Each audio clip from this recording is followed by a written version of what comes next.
కృష్ణరాజు గారికి ఎవరైనా వస్తున్నారని తెలిస్తే ముందు వచ్చి గుమ్మం దగ్గరికి వచ్చి వాళ్ళని ఏమో పలకరించి లోపలికి తీసుకెళ్ళడం, మళ్ళీ వెళ్తున్నప్పుడు కూడా బయట వరకు వచ్చి, అంటే ఇది చూసి అందరూ అలా ఫీల్ అవుతున్నారు అనమాట. కృష్ణరాజు గారు మమ్మల్ని లోపలికి ఆహ్వానిస్తున్నారు అని. ఆ తర్వాత పెళ్లి కార్డులు కూడా ఫ్యాన్స్ అందరూ తీసుకొచ్చి అక్కడ పెట్టి సార్కి చెప్పి అక్కడ ఫోటోలు తీయించుకొని వెళ్ళటం. ఎంత అసలు రియలిస్టిక్ గా కుదిరింది. ఎంత బాగా. పిఠాపురం వాళ్ళది, వాళ్ళంతా తరతరాల నుంచి కృష్ణరాజు గారి అభిమానంతో ఎవరూ నమ్మట్లేదు. ఎక్కడో ఏంటో మనం మేడం చచ్చాడు అక్కడ చేస్తారు అసలు, అలాంటి మన వాళ్ళు ఎంత గొప్పగా చేశారంటే గ్రేట్ అని అందరూ చెప్పడం. ఇప్పుడు కృష్ణరాజు గారు మరి బాహుబలి పెద్ద సినిమా చూసినప్పుడు ఏమనేవారు ప్రభాస్ గారికి? అసలు ఆనందం ఇంకా ఇంత అంతా కాదు కదా. ఇక్కడ బాహుబలి ఫోటో చూసి నేను అక్కడ అది ఫ్యాన్స్ అందరూ ఇస్తూ ఉంటారు, అది వాళ్ళు పాపం డై హార్ట్ ఫ్యాన్స్. మీరు వాజ్పేయి గారితో ఉన్న ఫోటో? అవునండి, అప్పుడు మా పెద్ద పాప ఫస్ట్ ఇయర్ ఆయన ఎవ్రీ బర్త్డేకి వెళ్ళే వాళ్ళం. నేను ఎంత బుజ్జి తల్లిలో ఉన్నారు. పెద్ద పాప అమ్మాయి అది.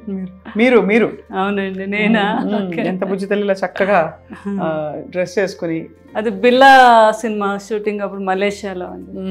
పిల్లల్ని కూడా మిస్ అయ్యేవారు కాదు, అంతలాగా అన్ని దేశాలు తిప్పారు పిల్లల్ని కృష్ణరాజు గారు. బాగా ఇష్టం ట్రావెలింగ్ కూడా. మరి అందరికి మంచి చెడు చెప్తారు. ప్రభాస్ గారిని ఎప్పుడు పెళ్లి చేసుకోమని చెప్పలేదా? గట్టిగా చెప్పారు. నువ్వు చేసుకోవాలంటే సున్నితంగా అబ్బాయికి నువ్వు చూసావు కదా కన్నమ్మ, కన్నమ్మ మీ పెద్ద బాధ్యని ఎలా చూసుకుంటుందో అలా ఎప్పుడైనా కూడా భార్య అలా చూసుకుంటుంది భర్తని, ఎప్పటికైనా ఉండాలమ్మా ఆలోచించు అంటారా. అలాగే పెద్దబాజీ, అంతే వాళ్ళ పెద్దబాజీ ఏం చెప్పినా కూడా అలాగే పెద్దబాజీ అనేవారు అనమాట ఆయన. అది బాబుకు కూడా చాలా లేడీస్ అని చాలా రెస్పెక్ట్, చాలా పద్ధతి, బుద్ధిమంతుల్లా కనిపిస్తారు. పెళ్ళి అన్నా అదన్నా చాలా గౌరవం అండ్ చాలా కనిపిస్తుంది. అసలు బాబు గురించి ఎంత చెప్పినా తక్కువే. నేను నా అనుభవంతో చెప్తున్నాను.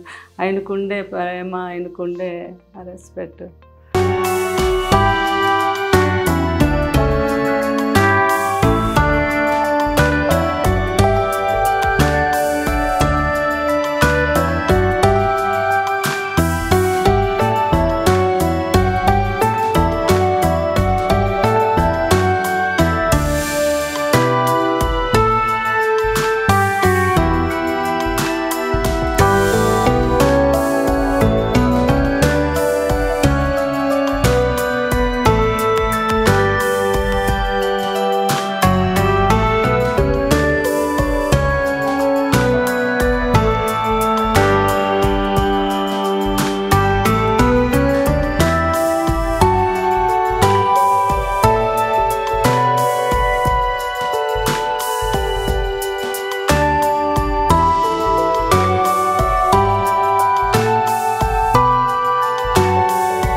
డైట్ చేయకూడదని. ప్రభాస్ గారు ఏం చేసేవారు డైట్?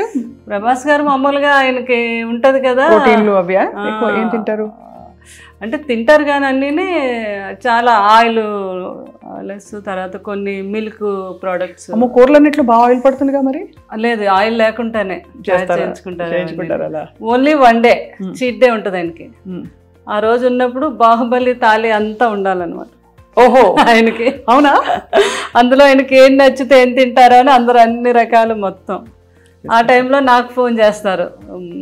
ఆయనకి గుత్తొంకాయ కూర ఇష్టం బాగా, అది నేను బాగా చేస్తాను. అది పులుసు కొన్ని డిష్లు నేను పంపిస్తాను. కన్నమ్మ ఈరోజు అన్ని డిష్లు ఎన్ని వచ్చినా నాకేమీ నచ్చలేదు, మీరు పంపించిన పులుసు వంకాయ కూర అదిరిపోయింది. అదే ఇంకా మీ మనసు నిండిపోతుంది మీకు. మరి మీరు డైటింగ్ చేస్తారా ఎప్పుడైనా? డైటింగ్ అంటే ఎన్నో సంవత్సరాల నుంచి నైట్ రైస్ తిన్నాను, ఏదో ఒక టిఫిన్. మధ్యాహ్నం మాత్రం బ్రౌన్ రైస్.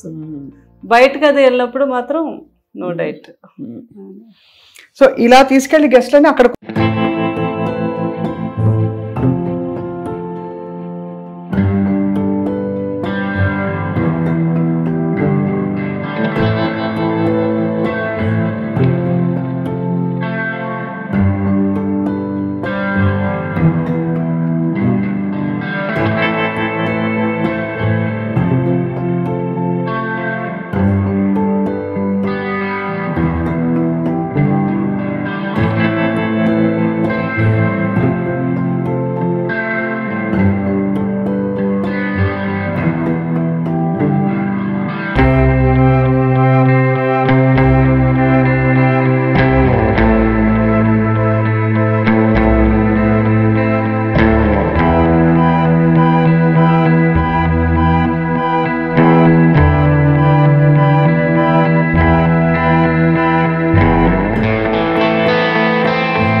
అది కాస్ట్లీ వైద్యం కూడా. మన ఇద్దరం కలిపి ఒక ట్రస్ట్ పెడదాం, ఎవ్రీ ఇయర్ నా బర్త్డే రోజు పెట్టుకొని మనకు సాధ్యమైనంత ఒక 2 ఆపరేషన్లు 4 ఆపరేషన్లు చేయిద్దాము. అలాగే సార్ ఇంతకన్నా మంచి ఇంకేముంటుందని యూకే ఇండియా ఫౌండేషన్ అని పెట్టాము. యూ అంటే ఉప్పులపాటి మాది, కే అంటే ఆయన కవర్తల, వేణు కవర్తల కదా. యూకే ఎలాగ ఆయన యూకే నుంచి వచ్చిన డాక్టర్, యూకే అదే ఫౌండేషన్ అని పెట్టాము. తర్వాత ఏమో కృష్ణరాజు గారు అన్నారు, నేను అపోలోకి మాట్లాడతాను సంగీతారెడ్డి గారితో, మీరు 6 monthsకి ఒకసారి అపోలోకి కూడా వచ్చి చేయాలి ఆపరేషన్స్. మొత్తం అపోలో అందరితో మాట్లాడారు. ఇంత మంచి అవకాశం కృష్ణరాజు గారు సంగీతారెడ్డి గారు అయితే ఎంత మెచ్చుకున్నారు. ఆయన అపాయింట్ చేసి అక్కడ ఆయన గవర్నమెంట్తో పర్మిషన్ తీసుకొని ఈ రోజుకి వచ్చి ఇక్కడ వీళ్ళు ఒక 4-5 కేసులు ఉంటే ఆయనకి అక్కడ కాల్ చేస్తారు, అక్కడ ఆయన సెలవు పెట్టి వచ్చి హైదరాబాద్ అపోలోలో చేసి వెళ్తూ ఉంటారు. ఇప్పుడు మరి ఎవరైనా చేయించుకోవాలంటే ఆయన కోసం ఎలా అపోలోకి వెళ్ళాలి? నేను మొన్న ఫస్ట్ కృష్ణరాజు గారు 1 year దానికి ఫస్ట్ టైం మొగల్తూరులో పెట్టాము. మేము ఇది చాలామంది అన్నారు, జ్వరాలకి క్యాన్సర్లు ఇవన్నీ అయితే వస్తారండి, ఈ కాళ్ళు ఇవన్నీ ఎవరు రారు, మీరు పెడుతున్నారు ఎందుకు, బాగా జరగదు అని అన్నారు. లేదు, మా పెద్దమ్మాయి మేము అక్కడ ఊర్లో డాక్టర్ వర్మ గారు అని ఆయన వేణు గారు కోఆర్డినేట్ చేసుకొని నేను ముందుగా వెళ్ళిపోయి అన్ని ఛానల్స్కి అన్నిటిలోని ఒక ఆటో పెట్టి మొత్తం ఒక 3 రోజులు వాళ్ళని దీని మీదే, ఇలాగ షుగర్ మీద చాలా డేంజర్, ఎవరికి ఏ ప్రాబ్లం ఉన్నా ఫలానా తారీఖు మేము అక్కడ చేస్తున్నాం ఈ వైద్యం, లండన్ నుంచి డాక్టర్లు వస్తున్నారు అని చెప్తే ఆ రోజు 2000 people వచ్చారు. బాబా చాలా బాగా అరేంజ్ చేసాం మేము. అక్కడికక్కడే 20 మంది డాక్టర్స్ వెళ్ళాం. వేణుగారు ఇంకొక 2 డాక్టర్లు లండన్ నుంచి వచ్చారు, మాకు తెలిసిన ఒక డాక్టర్ దుబాయ్ నుంచి వచ్చారు, అపోలో వారు 4 డాక్టర్లు పంపించారు. ఇలా అంతా కలిపి 20 మంది డాక్టర్స్ అయ్యారు. చాలా అద్భుతంగా జరిగింది. ఫస్ట్ టైం కృష్ణరాజు గారు బర్త్డే రోజు January 20 చేసాము. అక్కడ ఒక 5-6 ఆపరేషన్స్ అక్కడే చేసేసాము. ఉన్న వాళ్ళందరికీ అక్కడే ట్రీట్మెంట్ చేయించేసి మందులు అన్నీ ఇచ్చాము. తర్వాత లేని వాళ్ళందరినీ అపోలోలో చేసామండి. దాన్ని ఇంకా పెద్దగా ఈ సంవత్సరం రేపు జనవరిని కూడా ఇది కంటిన్యూ చేస్తాం. యూకే ఇండియా ఫౌండేషన్ మీద చేయించుకోదగిన వాళ్ళందరికీ కూడా మన అపోలోకి మీరు కూడా చెప్పచ్చు ప్రేమ, అది స్వప్న గారు. ఎందుకంటే మీ అందరికీ తెలుసు ఎంతోమందికి తీసేశారు కాళ్ళు ఆ షుగర్ మీద. అయ్యో తెలుసండి. అవును, మీకు తెలుసు కదా ఆ ప్రాబ్లం. అది మనం ఫస్ట్ టైము ఇండియాలో మనం చేయించింది మొగల్తూరులో. చాలా గొప్ప విషయం, అది మీరు కొనసాగిస్తున్నారు. ఇంకా బాగా కొనసాగించాలని గొప్ప వాళ్ళ సంకల్పాలు అలా కొనసాగుతాయి ప్రపంచంలో. మీ వంటి వారు ఆయన సహధర్మచారిణిగా నడిచారు కాబట్టి తప్పకుండా మీ ద్వారా చాలా మంచి పనులు వారి స్మరణలో జరుగుతాయని చెప్పి కోరుకుంటున్నాను. Thank you very much. మీరు కూడా బాగుండాలని నా ఆశీస్సులు, కృష్ణరాజు గారి ఆశీస్సులు ఎప్పుడు మీ అందరికీ ఉంటాయి.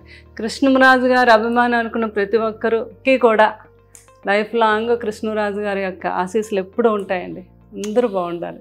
Thank you so much Sharadadevi గారు. Thank you very much.